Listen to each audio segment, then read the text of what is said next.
السلام عليكم ورحمة الله، أهلا وسهلا بكم. هنطير وهنسمع ونشوف متعة والإثارة في الكرة العالمية والأوروبية والمحلية. هنشوف أهم الأخبار اللي تمت الفترة اللي فاتت. كل ده هيكون معاكم في صوت الملعب.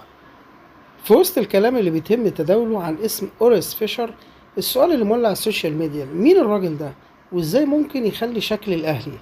أول حاجة لازم تعرفها، فيشر ده مش مجرد مدرب عادي، لأ، ده بيسموه العقل الهادي. ده لأن المدرب قلب موازين الكرة في ألمانيا، واللي حول يونيون برلين من فريق مغمور لحد ما وقف قدام بايرن ميونخ وريال مدريد في دوري الأبطال. هدوء المدرب خادع ليه؟ لأنه وراه عقل تكتيكي عبقري، بيعرف ازاي يبني فريق من الصفر ويخليه ند للكبار. تعالوا نشوف مع بعض السيرة الذاتية في سطور سريعة. اللقب العقل الهادي، ده لأنه قليل الكلام، بعيد عن الانفعالات، وكل قراراته جاية من عقل هادي مش انفعال.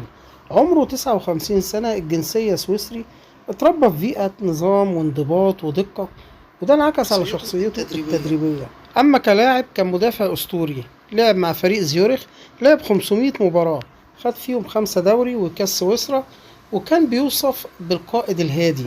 دي اسم الشهرة بالنسبة له. بدايته التدريبية مع الناشئين وبعدين مع فريق زيورخ، ساهم في التتويج بالدوري في 2009 و2015 لحد 2017، خد الدوري مرتين وقدم أداء قوي في أوروبا. إنجازات المدرب ده مع فريق يونيون برلين من 2018 ل 2023، ده لأنه هو صعد بيهم لأول مرة وكتب التاريخ بدوري الأبطال اسمه، رغم الميزانية الضعيفة اللي كانت في النادي. لقبوه بمهندس المعجزات الصغيرة، ده لأن شخصيته منظم زي المهندس، كل لاعب ترس في ماكينة، هادي على الخط لكنه صارم جدا جوه المعسكر، مفيش نجم فوق المنظومة. ودي كانت رسالة واضحة حتى من غير كلام. شعاره الفريق هو اللي بيكسب مش لاعب بعينه. طيب تعال نشوف الفلسفة الكروية ايه عند المدرب ده. أول حاجة بيبقى عنده تنظيم دفاعي حديدي، المسافات صغيرة ومستحيل حد يخترق من العمق، ده لأنه كمان بيعمل التحولات السريعة من الدفاع للهجوم. المرتدات عنده قوية جدا، منظمة ومميتة. اللعب المباشر، مفيش حاجة اسمها استحواذ عقيم، الكرة بتبقى للأمام بأسرع طريقة. جماعية صارمة، الكل بيجري ويدافع. مرونة تكتيكية، بيبدل طريقة اللعب من 3-5-2 ل 3-4-1-2 ل 4-2-3-1 حسب المنافس. الكرات الثابتة مهمة جدا وبيركز عليها، سلاح سري دايما بيسجل منه. إدارته للمباريات، بيعرف يقرأ الخصم بدري جدا. ده راجل كده أسطورة يا جماعة الراجل ده. أما بالنسبة لتغييراته، بتكون مش روتينية، بتكون مؤثرة جدا، بيتحكم في رتم الماتش زي ما تحب.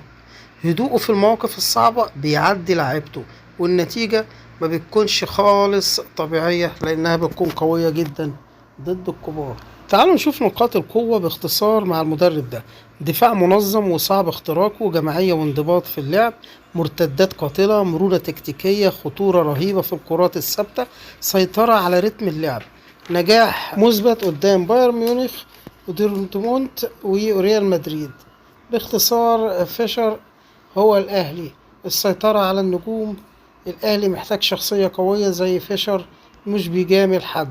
حل أزمة الدفاعات المغلقة بالكرات الثابتة، التمريرات الطويلة، المرتدات المنظمة، إدارة الريتم، بيعرف إزاي يهدي ويسرع اللعب حسب الموقف. الضغوط الشخصية، هو هادي بطبعه، هيخلي الفريق واثق تحت أي ضغط. بالتوفيق للنادي الأهلي مع مدربه الجديد. وبكده يبقى وصلنا لنهاية الفيديو. نتمنى التوفيق للمارد الأحمر مع مدربه وصانع المعجزات أوريس فيشر.